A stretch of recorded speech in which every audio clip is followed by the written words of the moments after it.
Spider-Man nous a toujours appris à grandir, à passer d'enfant à adulte, à nous définir par qui nous sommes et comment nous pouvons utiliser nos compétences pour aider ceux qui nous entourent. Alors quelle leçon de maturation renferme Spider-Man PS4? Bah on va pas trop tourner autour du pot, donc spoiler warning pour le Spider-Man d'Insomniac, celui de 2018. Deux sujets sur lesquels Peter évolue dans l'histoire. Un, il accepte de pas pouvoir tout faire tout seul et ça passe principalement par sa relation avec MJ. Et deux, il apprend que faire ce qui est juste, parfois ça pique un peu. Pourquoi j'ai décidé de mettre en avant ces deux apprentissages comme le message principal de l'histoire? Le premier, c'est parce qu'on le voit évoluer autour de ce thème. Ses réactions vis-à-vis de MJ qui se met en danger ont une courbe de progression. D'abord, il lui dit qu'elle devrait pas être là, ensuite il essaie de la convaincre, puis il lui force carrément la main en venant la sauver alors qu'elle avait pas besoin de son aide et qu'il réduit ses efforts à néant en intervenant, puis il coopère enfin et il la laisse même se débrouiller toute seule. You are crazy. Ça, c'est un arc. C'est une transformation de personnage axée autour d'une dynamique de relation qui fait passer le héros de négatif à positif et nous apprend à mieux nous comporter avec nos proches.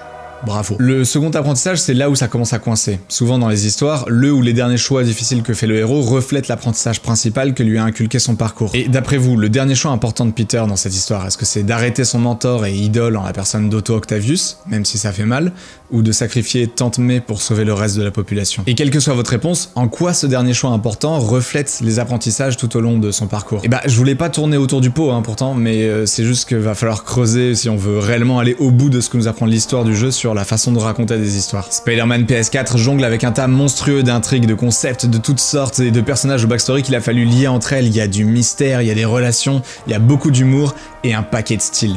Et en parlant de style, avec Opera GX, le navigateur gaming ultra stylé et ultra personnalisable, on a décidé de collaborer pour vous proposer cette série de vidéos sur l'écriture dans les jeux vidéo. Opera GX, c'est le navigateur gaming qui vient avec un VPN gratuit intégré. Le VPN, vous savez déjà ce que c'est, ça permet de masquer votre adresse IP et de changer votre localisation histoire de naviguer incognito sur internet. Vous pouvez d'ailleurs débloquer un mois de la version VPN Pro gratuitement avec le code Eggplants pour utiliser le VPN sur toutes les applications de votre ordinateur, et avec un seul compte VPN Pro, vous pouvez utiliser l'outil sur 6 appareils différents. Le code est valide jusqu'à fin 2025. Le VPN Pro, il utilise plus de 3000 serveurs privés dans plus de 30 pays différents pour cacher votre IP et changer virtuellement votre localisation. Un autre avantage d'Opera GX, très utile pour se protéger des sales pop-up qui polluent le champ de vision, l'adblocker intégré fait toujours aussi bien son travail. Mais faut que je vous parle de GX Games, c'est une plateforme de jeu instantanée qui est accessible directement depuis le GX Corner, il n'y a rien besoin de télécharger ou d'installer, ça se joue directement sur le navigateur. La majorité des jeux sont gratuits et il y en a aussi certains qui sont plus développés et qui sont payants. Mais il y a souvent des promos donc à surveiller. Je sais pas si... Je peux y aller ou pas? Ah, j'arrive pas à choper là. On dirait qu'il est plus là. Oh non. Et enfin, la sidebar d'Opera GX vous donne accès à tout plein d'intégrations, que ce soit vos messageries ou votre compte Spotify. Il y a même Twitch qui vous notifie quand une chaîne que vous suivez diffuse en live, et vous pouvez ajouter vos propres extensions pour garder vos outils préférés à portée de main. Installez gratuitement Opera GX dès aujourd'hui avec le lien dans la description et importez en 3 clics les favoris et autres paramètres de votre précédent navigateur avec l'outil d'importation rapide. Vous êtes maintenant prêt à explorer la grande toile du web. Le web, ça veut dire la toile, en fait. Merci Opera GX et bonne navigation. Un des moyens utiles de décortiquer une histoire, c'est de déterminer le genre de l'histoire. Alors encore une fois, je vais vous laisser faire le travail. D'après vous, à quel genre appartient Spider-Man PS4? Je parle pas de genre de jeu, je parle pas de mécanique, d'open world versus linéaire, de RPG ou de puzzle platform, je parle vraiment purement de l'histoire. Imaginez que le jeu était un film, à quel genre est-ce qu'il appartient? Le genre, c'est un concept assez subjectif, et différents auteurs ont différentes façons de catégoriser les histoires. Un principe qui est assez vrai, c'est que le genre est plus ou moins la catégorie dans laquelle le public va placer l'histoire. Si Spider-Man PS4 passait au cinéma et que vous essayez de convaincre un pote d'aller le voir, il vous dirait « Ouais, non, je sais pas, parce que les films de super-héros, ça me gave un peu. » Ok, film de super-héros, bah ça tombe bien, parce que selon Blake Snyder et sa théorie Save the Cat, le super-héros c'est un genre d'histoire, et Spider-Man rentre carrément dedans. Il faut un héros doté d'un pouvoir spécial ou d'une mission de faire le bien, opposé à un némésis d'une force équivalente voire supérieure, et une malédiction qui est le prix que le héros doit payer pour être qui il est. En l'occurrence, accepter de mettre ses proches en danger pour sauver le reste de la population. Le super-héros représente le sentiment d'être différent dans un monde ordinaire. Le personnage se retrouve face à la jalousie du commun des mortels vis-à-vis de son unique point de vue ou de ses capacités. What's wrong, Willie? You seem angry. I will destroy you! Mais Blake Snyder ne nous en dit pas beaucoup plus sur ce genre dans son livre. Heureusement, Spider-Man PS4 ne se cantonne pas à un seul genre. Rien que selon Blake Snyder, on peut aussi cocher d'autres cases avec l'histoire de Peter Parker. On l'a dit, Spider-Man a toujours été un exemple de maturation. On a l'habitude de regarder Peter grandir au fil de ses aventures et apprendre de ses erreurs. Comme Blake Snyder le dit si bien, tous les films parlent de changement, donc on peut pas réduire son genre des rites de passage à la simple notion de changement. D'après lui, la force invisible qui attaque les protagonistes dans les rites de passage, c'est la vie elle-même. La puberté, la crise de la quarantaine, la vieillesse, une rupture, un deuil, une addiction. En général, le public voit clair dans le problème auquel fait face le héros, mais le héros, lui, il n'arrive pas à s'en dépêtrer. Et c'est seulement en faisant l'expérience de cette épreuve qu'une solution finit par se révéler au héros. L'histoire devient la lente réalisation du héros pour comprendre le problème de vie qui le maintient en arrière, la mauvaise façon qu'il a eu d'y remédier, et l'acceptation d'une dure vérité à laquelle il doit faire face pour grandir. Dans ce genre, c'est le héros qui doit grandir, et non pas le monde autour de lui. Cette forme d'histoire semble s'appliquer au film Spider-Man en général, mais ici, il semble difficile de relier tous les événements à une difficulté spécifique de maturation dans la vie de Peter, si ce n'est la relation avec Mary Jane. Et si l'épreuve que vit leur couple peut être un rite de passage pour leur relation, qui mature avec le temps, elle répond aussi à un autre genre dans la théorie Save the Cat. Good to see you, Pete. Yeah, you too. Not exactly how I pictured us meeting again, though. Funny. It's exactly how I pictured it. Le buddy love, ou l'amour de potes, vient répondre à une problématique simple dans les histoires, qui va permettre aux protagonistes d'avoir un échange, une réaction en face. Blake Snyder nous apprend qu'un buddy movie, un film de potes, ça n'est rien d'autre qu'une romance déguisée. Et à l'inverse, une romance, c'est qu'un film de potes dont la relation implique un potentiel sexuel. Quand le drama réside dans la construction d'une complicité, les conflits de point de vue, les ruptures, les réconciliations, c'est du buddy love. Deux personnes qui ne peuvent pas supporter le fait de ne pas vivre aussi bien sans l'autre. C'est ça l'amour. Souvent, un des buddies est le héros de l'histoire et devra accomplir la majorité du changement, tandis que l'autre sert de catalyseur à ce changement. Les trois ingrédients que nous donne Blake Snyder pour le buddy love, c'est un héros incomplet à qui il manque quelque chose pour être complet, un camarade qui comble ce manque ou possède les qualités dont le héros a besoin, et une complication, que ce soit un malentendu, une différence de point de vue, etc. Et qu'est-ce qui manque à Spider-Man pour être complet? Un sidekick? Like a Spider-Girl? Spider-Woman? No. Woman. No, not a sidekick. Un esprit détective de journaliste? Ou comme on l'a dit plus tôt, l'acceptation de pas tout faire tout seul? You know the closer you get to them, the more you become a target, right? The closer I get, the better chance we have to stop them. We? Parce que ce point semble être le pivot principal de sa relation avec MJ. You know this is exactly why we broke up. Don't do this, MJ. Don't do that, MJ. Oh, that's too dangerous, MJ. Ce qui m'interroge d'autant plus avec le genre du buddy love, c'est qu'on peut aussi l'associer à sa relation avec Miles. C'est une relation d'amitié qui commence avec la rencontre de Jefferson Davis, le père de Miles. Call me Jeff. And you are? Just messing with you. Qui sauve Spider-Man à plusieurs reprises et semble partager le même sens de responsabilité que Peter. Quand Jefferson Davis perd la vie dans l'attentat orchestré par Martin Lee, Peter se prend d'affection pour Miles, en reconnaissant son deuil comme celui qu'il a traversé lui-même en perdant son oncle Ben. Il se positionne en mentor de Miles, d'un côté quand il porte le masque, en lui apprenant à se battre, et de l'autre en tant que Peter, en l'encourageant à prendre soin des autres pour surmonter sa propre douleur. Et dans cette relation-là, c'est Miles qui apprend et grandit. Miles, il a son propre petit arc, et son arc c'est aussi une histoire de maturation, de rite de passage. Il passe à travers une épreuve de deuil et en sort changé. Les genres que décrit Blake Snyder, ils sont très utiles pour définir des types d'histoires, mais ils semblent pas trop coller avec les genres des films tels qu'on l'entend quand on choisit notre prochain must-watch. Par exemple, dans les genres cités dans Save the Cat, où sont les westerns, les thrillers ou les films d'horreur? Bah ils y sont pas. Pour examiner les codes de ces genres-là, il faut se tourner vers d'autres théories. Mais ça tombe bien, il y a un autre gars qui est assez connu dans le milieu, il a écrit ça, entre autres, et il y a pas très longtemps, il a sorti un nouveau bouquin sur les genres de films. Et je peux pas vraiment flex avec le bouquin parce que je le lis là-dessus. En français, ça s'appelle L'anatomie des histoires. John Truby, il a essayé de creuser plus loin dans les genres, là où Snyder s'était arrêté à la forme générale de l'histoire pour que les scénaristes identifient les éléments importants de leur histoire et aillent étudier d'autres histoires du même type pour apprendre par eux-mêmes. Truby, il a essayé d'extirper pour nous les apprentissages des différents genres. Lui aussi, il les distingue en types d'histoire, mais il les différencie surtout par la philosophie qu'elle communique, la question centrale qu'elle pose. On peut argumenter que Snyder propose aussi ça en quelque sorte avec ces types d'histoires. Dans Save the Cat, le Why Done It demande pourquoi on peut être poussé à commettre l'impardonnable. L'imbécile triomphant, il remet en question nos critères de succès. Et le genre hors de la bouteille nous apprend à accepter la beauté de notre vie telle qu'elle est. Mais quand on prend le genre du super-héros, on peut autant y insérer un jeune ambitieux aux bonnes intentions qu'un gangster prêt à tout pour obtenir la gloire. Et une intrigue de type Toison d'Or peut autant raconter l'histoire d'un groupe de braqueurs cupides que celle d'un scientifique en quête d'un remède pour sauver le monde. Ces formes, elles sont utiles pour comprendre les mécaniques de l'histoire qu'on raconte et elles sont assez générales pour englober toutes sortes de tons et de débats philosophiques différents. Là où John Truby essaye de recentrer, d'être plus précis et de rendre à chaque genre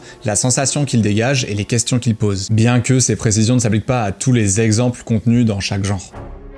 John Truby aussi propose un genre de la maturation. Il suggère que ce type d'histoire appartient au même groupe que les mémoires, dans lesquels on peut aussi trouver les biopics. Ce qu'ajoute John Truby à l'histoire de maturation, ou le Bildungsroman comme il l'appelle, c'est que c'est un parcours pour créer le soi. C'est le héros qui apprend de ses propres schémas pour changer son propre futur. Il décrit ce chemin comme partant d'une faiblesse-besoin, il associe les deux ensemble et c'est vrai que ça colle, la faiblesse traduit un besoin et vice versa, pour aller vers une révélation personnelle. La faiblesse-besoin est une sorte de mauvaise foi, le héros pense qu'il est pas libre, et la révélation personnelle est le moment de croissance, où il apprend à se voir lui-même sous un angle différent. Dans l'histoire de maturation, le héros confronte ses propres chaînes internes pour réaliser qu'il est responsable de lui-même et de ce qu'il devient. Et ça décrit très bien le parcours de Miles Morales dans Spider-Man PS4 qui, suite à la perte de son père, se laisse noyer par le chagrin et à force de s'occuper des autres et de réaliser qu'il peut se rendre utile, décide de se réinventer pour devenir acteur de sa communauté. Truby décrit aussi différentes étapes de maturation à différents stades de vie, et l'une de ces étapes me semble résonner avec le parcours de Peter. C'est la transformation de machine à humain. Le jeu commence avec un Peter dont le job de super-héros a pris le dessus sur sa vie personnelle. Mais peu importe, parce qu'il attend ce jour avec impatience, le jour où il va enfin pouvoir arrêter Wilson Fisk. Come on, Yuri, I've been waiting 8 years for this. Arrêter les super méchants, c'est sa routine préférée. Il le fait sans y réfléchir, tellement à l'aise qu'il balance des blagues à longueur de temps. But your foolishness ends now. You do know I can still see you, right? C'est presque comme s'il était programmé pour cette activité. You are everything that's wrong with this city! I was gonna say the same to you. Le dernier boss du jeu, en revanche, lui fait ravaler son sourire. C'est plus pareil, le super méchant qu'il affronte, c'est un ami, un mentor, quelqu'un pour qui il avait un profond respect. Avant d'y aller, il se demande même comment il doit gérer la situation, comment est-ce que on confronte un ami pour ne pas l'abandonner, pour essayer de l'aider quand cet ami essaye de nous détruire. When is it okay to give up on a friend? Being a true friend means being there even when people lose their way. But with what Otto's done, I just don't know, Pete. Ça le travaille et il essaye pas simplement d'arrêter un super méchant, il tente de convaincre un ami de repasser du bon côté. You are everything I wanted to be. You just threw it away. Il est passé d'une routine de surface à un dilemme qui l'affecte profondément. Il est passé de robot à humain.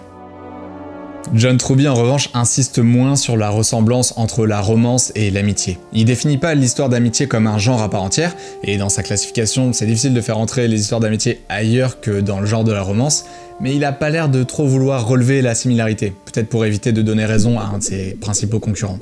Ce genre de livre aime bien taper dans les théories les uns des autres. Mais comme Truby se concentre sur la question de transcender le genre dans lequel on opère, j'imagine aussi qu'il considère les histoires d'amitié comme restant un peu en surface par rapport aux histoires d'amour qui creusent plus profondément. Un couple d'amis peut avoir la même dynamique qu'un mariage, mais un couple marié ira bien plus loin dans le drama. Et puis, bien que deux potes puissent potentiellement être des âmes sœurs sans aucun désir d'intimité, je pense que vivre avec son pote pour toujours est attirant pour moins de monde que de trouver un partenaire romantique. Alors comment Truby décrit-il la romance? Déjà il nous rappelle que l'amour est un sentiment, mais aussi et surtout une action. La romance nous apprend à devenir notre meilleure et véritable version de nous-mêmes en formant une communauté de deux personnes. L'histoire d'amour décrit l'art d'aimer, l'art du mariage et l'art du bonheur. Je pense que par mariage il parle pas d'institution, mais de l'association de deux vies pour fonctionner ensemble. Ces histoires elles montrent des personnages qui apprennent à équilibrer leurs intérêts personnels avec les intérêts de l'autre. On regarde des gens qui essayent de réussir dans la vie tout en étant avec une autre personne. Parfois leur ambition se met en travers de leur relation, et parfois leur amour se met en travers de leur carrière. Il y a quelques éléments qu'on retrouve souvent dans la romance. Les conseillers en amour, qui sont des alliés du héros, qui essayent de l'aider à gérer sa relation amoureuse. Are you honest with her?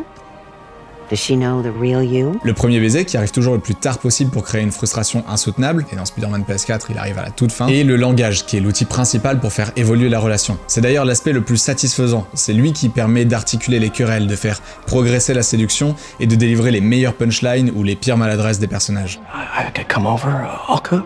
Or we could, meet at a totally neutral location for a completely normal meal, cooked by professionals. John Truby dit un truc étonnant, c'est que le monde principal de l'histoire, dans la romance, c'est l'amant, ou plus précisément, le corps-esprit de l'amant. Dans le sens où le protagoniste veut vivre dans le corps-esprit de l'amant et donc apprend à naviguer l'esprit et le corps de l'autre personnage. Par exemple, dans le cas où un protagoniste ne sera intéressé que par le sexe avec l'autre personnage, il va sûrement se faire rejeter, jusqu'à ce qu'il apprenne à connaître l'autre et à tomber amoureux de son esprit, avant de pouvoir explorer la physicalité de la relation. Parce que même sans parler de relations physiques, les amoureux doivent apprendre à vivre ensemble, à connaître les attentes et la façon de penser de l'autre, et à trouver un terrain d'entente. Donc leur navigation se fait dans l'esprit de l'autre. Sometimes I want to do the saving. I'm sorry I made you feel like you couldn't. Le corps et l'esprit des amoureux sont donc le monde exploré par l'histoire. Mais il y a aussi d'autres sous-mondes à l'histoire. Il faut placer les personnages dans des environnements où leur relation peut évoluer, autant pour créer des tensions que des moments de rapprochement. Il faut provoquer le conflit et autoriser les conversations plus intimes. Ces sous-mondes, Truby nous dit de les rendre à la fois utopiques et dystopiques.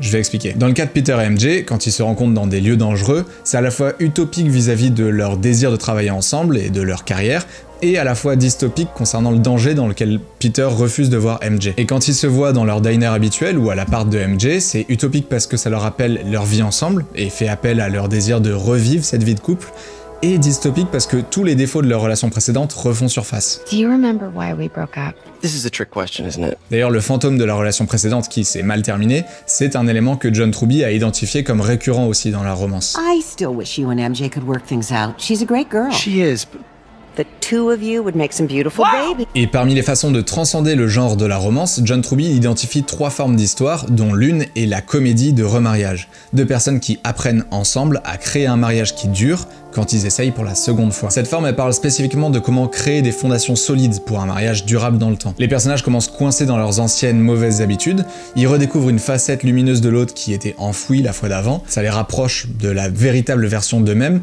et ça les pousse à retomber amoureux l'un de l'autre. I've never heard you talk like that before. Puis ils apprennent à créer un mariage basé non pas sur des règles sociales, mais sur un amour plus grand et plus fort entre des êtres égaux. You're amazing. Ok, mais Spider-Man c'est pas une comédie romantique à l'eau de rose en fait. Qu'est-ce qu'on fait de tous les méchants, de tous les gadgets, de toutes les inventions? Qu'est-ce qu'on fait du titre, l'homme araignée? Et effectivement, Spider-Man c'est avant tout un concept de science-fiction. D'ailleurs, le concept d'origine de Spider-Man, c'est-à-dire ses compétences, servent de base à l'habituelle réflexion sur le poids des responsabilités. Quand on a des aptitudes spéciales, on doit choisir ce qu'on va en faire. That's because men like us have a duty, a responsibility. To use our talents in the service of others. Mais le genre de la science-fiction propose d'aller bien plus loin que ça. D'après Truby, la science-fiction permet d'établir une compréhension de notre culture, de montrer les utopies et les dystopies possibles en fonction des conditions technologiques. La science-fiction demande comment créer une meilleure société à partir des choix que l'on fait. We have to do what's best for those beneath us, whether they understand it or not. No, you're wrong! Chaque super méchant dans Spider-Man possède son propre concept de science-fiction. Et chacun d'entre eux fait le choix d'utiliser ses compétences pour atteindre ses propres désirs. Mais avant ça, on avait quand même 2 vilains principaux qui avaient décidé de mettre leurs ressources au service de la société avant de se replier sur leur dessein de vengeance. On avait Martin Lee avec l'association Fist et Dr. Octavius avec ses prothèses avant-gardistes. Mais l'accès à la technologie, donc l'ajout de la science-fiction, les a détournés de leur mission philanthropique et leur a donné les moyens de servir leurs plus sombres désirs.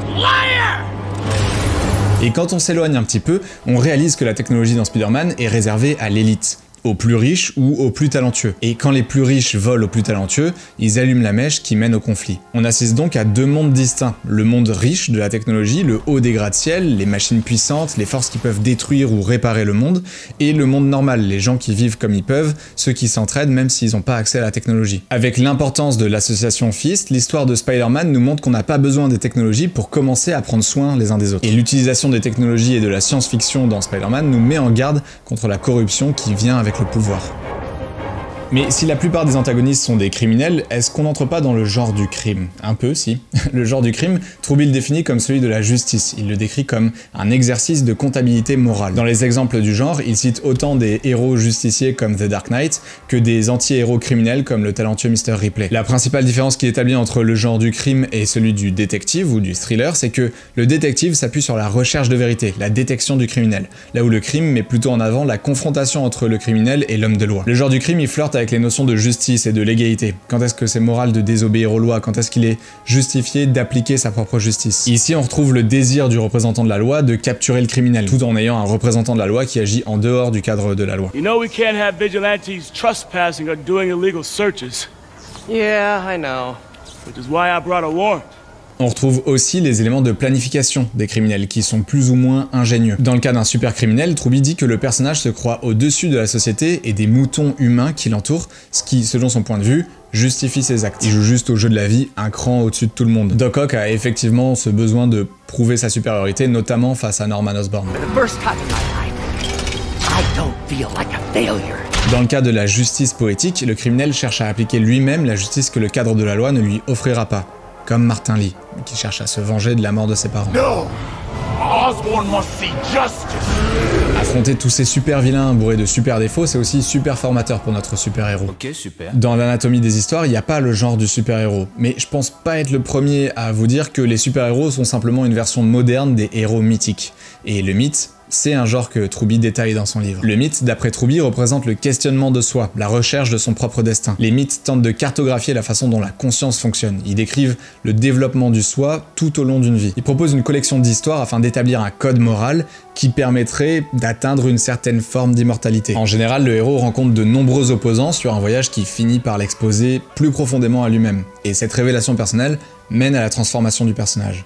C'est là qu'on reconnaît un peu le genre de la maturation, ou du rite de passage, ils fonctionnent souvent ensemble. Mais dans le mythe, on a un voyage externe aussi important que le voyage interne. Le monde dans lequel se déroule l'histoire inclut différents territoires, différents peuples, différentes technologies. Dans le mythe, l'objectif du héros, c'est sa raison de vivre, c'est ce pourquoi il est né, son destin. L'objectif externe du héros est lié à son besoin interne. Quel que soit l'objectif qui pousse le héros à partir à l'aventure, le chemin le ramènera forcément à lui-même. On a vu en parlant de l'aspect sociétal de la science-fiction que différents sous-mondes représentaient différents points de vue, différentes philosophies de vie. Et dans le mythe, les différentes valeurs du personnage sont justement représentées par le contraste entre les sous-mondes qu'il traverse. Il n'y a pas que les lieux. Dans le mythe, le héros rencontre successivement différents adversaires, et la raison pour laquelle ces affrontements ne répètent pas bêtement la même note, c'est que les adversaires représentent chacun un aspect que le héros doit surmonter en lui-même.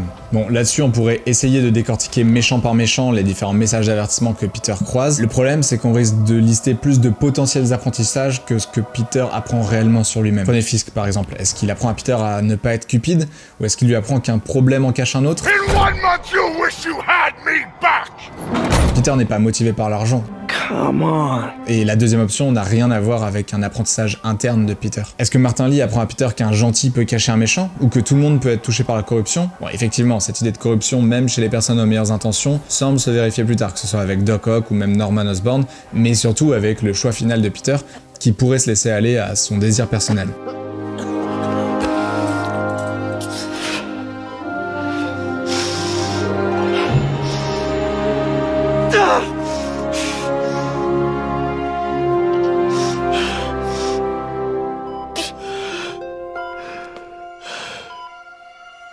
Mais est-ce que dans le reste de l'histoire, le fait de protéger ceux qu'il aime venait l'empêcher de protéger le reste de la population?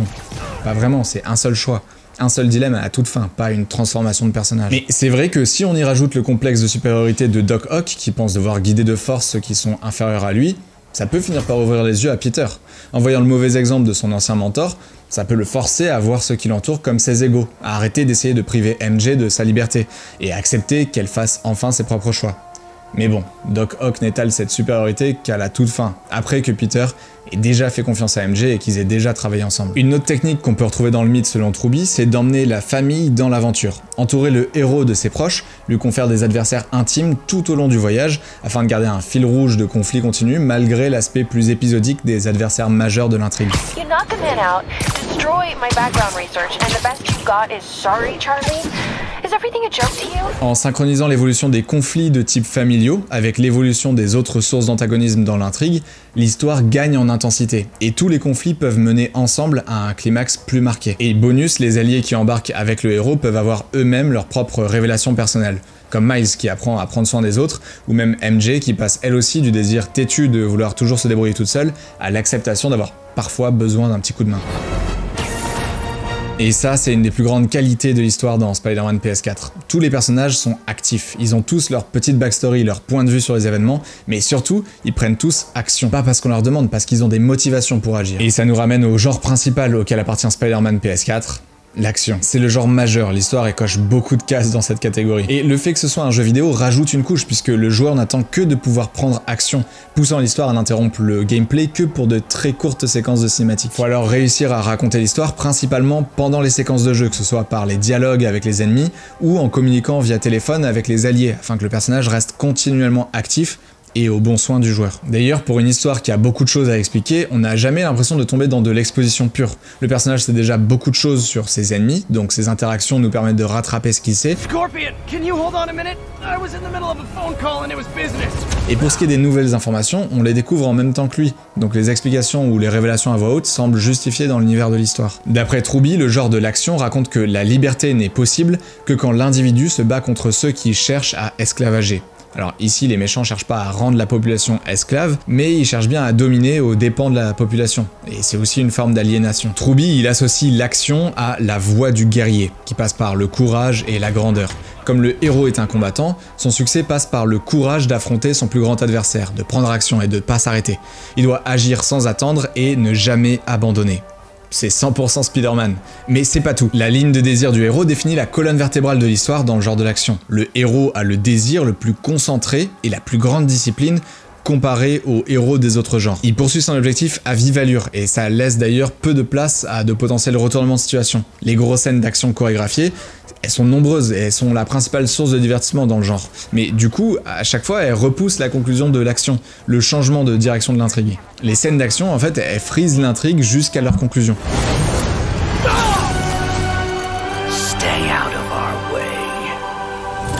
Et l'intrigue en général mène à une grosse scène de bataille finale dans laquelle tout est résolu. Ici on a le virus qui infecte les citoyens et qui a désormais atteint Tante May, ce qui rend la quête de l'antisérum plus urgente et personnelle aux yeux de Peter. Il a plus le droit à l'échec quand il va affronter Doc Ock. L'issue de cette bataille conclura de façon nette et indiscutable notre intrigue. Et l'adversaire, il doit garder une certaine humanité, avoir des valeurs défendables.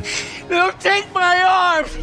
I'll be trapped in this useless body! En l'occurrence, on regarde Otto se faire victimiser par Norman Osborn tout le long de l'histoire. Osborn, il a l'air imbu de lui-même et il a le rôle du politique pourri, donc on peut comprendre qu'Otto décide de causer la chute de son ancien associé. Pareil pour Martin Lee, qui est aussi un membre de la communauté dévoué à aider son prochain, et dont l'affreux accident nous donne l'impression que sa quête de vengeance envers Osborn est justifiée. Et même chaque méchant a ses motivations. Electro, il veut devenir de l'énergie pure, donc c'est une sorte d'ambition démesurée, mais ça lui donne une raison. Le vautour, il veut guérir son cancer de la colonne vertébrale. Rhino, il veut se libérer de son armure qui le conditionne à être un gros méchant balourd. Le scorpion, il veut effacer ses dettes, et le choqueur, il semble choqué par ce que les démons de Martin Lee lui ont fait voir. Ils ont tous une forme d'humanité. D'après Truby, le genre de l'action, il possède deux branches principales, les jeux sportifs et la guerre. Dans cette deuxième branche, le genre questionne l'art de la guerre en montrant des gens extrêmement capables qui s'affrontent pour décider du sort des populations, résultant au passage en des pertes tragiques. La guerre, c'est le défaut le plus incompréhensible de l'espèce humaine, et dans cette branche, le genre de l'action tente d'expliquer comment on en arrive à s'entretuer. On retrouve une forme de structure qui fait le parallèle avec la guerre en se penchant sur l'équilibre entre la tactique et la stratégie. La tactique, c'est les méthodes et l'improvisation nécessaires dans l'instant pour gagner une bataille, et la stratégie, c'est organiser ses ressources et superviser les batailles dans le but de gagner la guerre. La vision globale de la guerre se construit bataille par bataille, tout comme l'intrigue se construit séquence par séquence. Un outil utile pour éviter d'avoir un simple combat répétitif entre le héros et l'adversaire principal au fil des batailles, c'est d'utiliser ce que Truby appelle une toile d'opposition. On fournit au héros un principal adversaire, et au moins deux adversaires secondaires, si ce n'est plus. On peut cacher un ou deux adversaires, ou cacher la façon dont ils sont connectés les uns aux autres. Les adversaires sont donc connectés à travers une hiérarchie invisible. C'est exactement ce qui se passe dans Spider-Man PS4. Wilson Fisk nous avertit que son arrestation va créer le chaos, mais on sait pas pourquoi jusqu'à assez tard. Quand on arrête le choqueur, on découvre qu'il a été engagé de force par les masques de démons, mais on sait pas encore que ces derniers sont dirigés par Martin Lee, qui en fait s'attaque à Fisk pour atteindre Osborn. Et quand tous les méchants sont libérés de leur prison sécurisée, on réalise que notre adversaire principal ne nous avait pas encore été révélé, bien qu'il ait été à nos côtés tout ce temps. First and final warning. Avoir ces nombreux adversaires permet d'attaquer le héros de différentes façons, et dans des étapes successives qui s'accélèrent. Spider-Man ne pourra pas gagner toutes ses batailles, parce que le genre de l'action nous montre un héros qui gagne parfois, mais qui doit aussi perdre. Il doit perdre certains combats, mais les combats sont pas tous contre des adversaires physiques. Il peut aussi perdre l'amour d'un proche ou la vie d'un être aimé. La décision morale, c'est un événement classique dans les grandes histoires d'action épiques. Le choix moral entre le devoir et le désir personnel. Un héros discipliné qu'on confronte à ses propres limites. Il doit choisir entre le succès d'un groupe ou d'une population et la vie d'un individu cher à ses yeux. Et il doit parfois faire un sacrifice douloureux pour sauver le plus grand nombre.